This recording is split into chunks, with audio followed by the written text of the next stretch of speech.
Hola, muy buenos días. El día de hoy abordaremos el proyecto Transformar una narración en historieta, a través del cual podrás adaptar una novela, cuento, mito o leyenda de tu agrado en una historieta. Pero antes de comenzar necesitamos saber qué es una historieta. Pues bien, una historieta es una forma de expresión artística que consiste en una serie de dibujos dotados, o no, de texto. Estos, al ser leídos en secuencia, nos presentan un relato. Las historietas suelen ir enmarcadas en viñetas o recuadros, que pueden ser adaptados en forma y en estilo, ya sea a criterio del autor o de acuerdo al contenido narrativo de la misma. Dentro de las características de las historietas encontramos que, al ser de carácter narrativo, se cuenta con la presencia de un narrador. Al igual que en un cuento o novela, el narrador puede ser omnisciente, protagonista o testigo. También cumple con un orden cronológico y una secuencia que es determinada por el orden de las viñetas.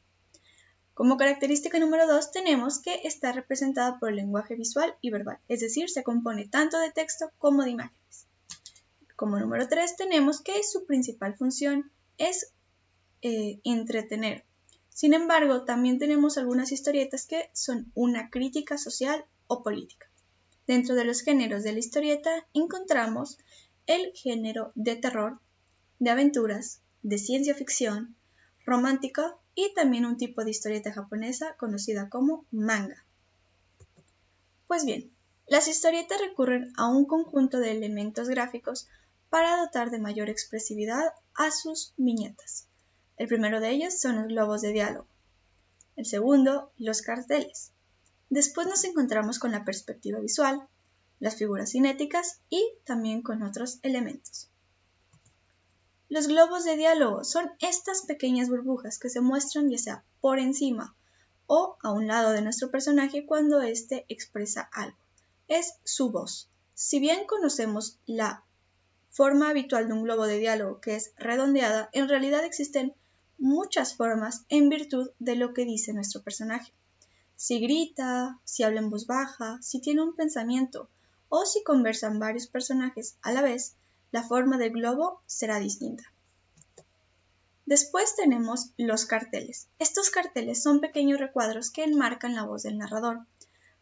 Como muestra este ejemplo, pueden ubicarse ya sea en la parte superior o en la parte inferior de la viñeta y nos ayudan a darle una secuencia y tener mayor comprensión de lo que nos relata la historia. Después tenemos la perspectiva visual. Esta es el enfoque que le damos al plano de nuestro personaje. De acuerdo a lo que queremos que el lector vea como prioridad al momento de leer la historieta, es el enfoque que le daremos. Tenemos 6 tipos de perspectiva visual. El primero de ellos es el primerísimo primer plano. Es de la frente a la barbilla. Este es usado habitualmente cuando queremos que el lector se centre en las emociones que experimenta nuestro personaje. Después tenemos el primer plano. Este enmarca el rostro y los hombros. Después tenemos el busto.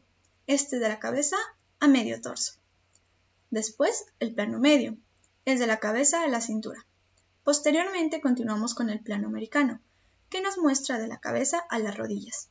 Finalmente tenemos el plano entero, nos muestra el cuerpo completo y un fragmento o la totalidad del entorno que rodea a nuestro protagonista. El número 4 son las figuras cinéticas. Estas son líneas que expresan el movimiento de un objeto o de una persona dentro de las viñetas, como en este caso expresa el lanzamiento de una pelota y de una moneda.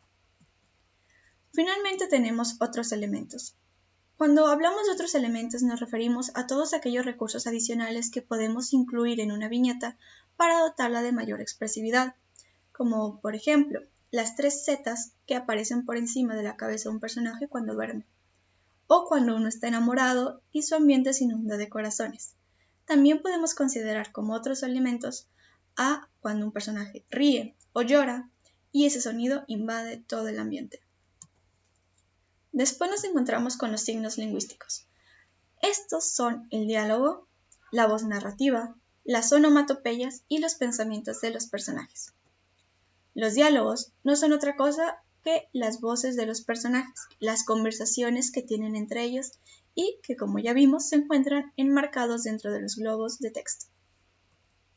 La voz narrativa es la voz del narrador.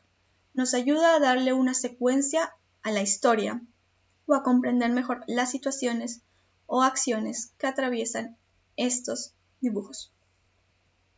Después tenemos la onomatopeya. La onomatopeya es la representación verbal de un sonido. Es decir, si hay una explosión, veremos un boom. O si algo se rompe, tendremos un crash. El pensamiento de los personajes. Son todas aquellas ideas, suposiciones o pensamientos que tienen nuestros personajes y que no verbalizan. Sin embargo, nosotros podemos verlos porque esto nos ayuda a comprender mejor sus características psicológicas. Después tenemos las viñetas. Las viñetas son una parte esencial de las historietas. Estas son un conjunto de signos icónicos y lingüísticos que representan ya sea un momento o un espacio específico dentro de la historia. Al unirse de forma secuencial, estas nos relatan algo. Si bien su forma tradicional es cuadrada, su tamaño y diseño pueden variar de acuerdo al criterio del autor. La disposición que pueden tener las viñetas también es diversa. Como pueden ver aquí, puede haber una historieta en donde se muestra un plano completo y el autor solo haya decidido enmarcar un pequeño fragmento para indicarle al lector qué orden de lectura debe seguir. O también puede haber historietas en donde nuestro personaje se desenvuelve en un plano sin limitaciones. Después encontramos la diagramación. Esta va de la mano con la viñeta, puesto que consiste en presentar las viñetas de una forma ordenada para conseguir una narración. Al igual que en el cine o en la televisión, es presentar una imagen detrás de otra para contar una historia de principio a fin.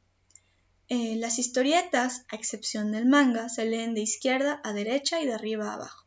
El manga se tiende a leer de derecha a izquierda. Finalmente tenemos la perspectiva visual. Encontramos con tres tipos de perspectiva. El primero es el acercamiento y las tomas cerradas. Estas sirven para centrar la atención del lector en un aspecto importante del personaje, del espacio o de la historia. Número 2 son las figuras humanas vistas de la cintura para arriba. Esta nos sirve para que el lector preste atención a las actitudes que está llevando a cabo nuestro personaje. Y el número 3 son las perspectivas abiertas que muestran el espacio completo. Esto es para mostrar el espacio donde transcurre la acción y ampliar la perspectiva del lector respecto al contexto de nuestra historia.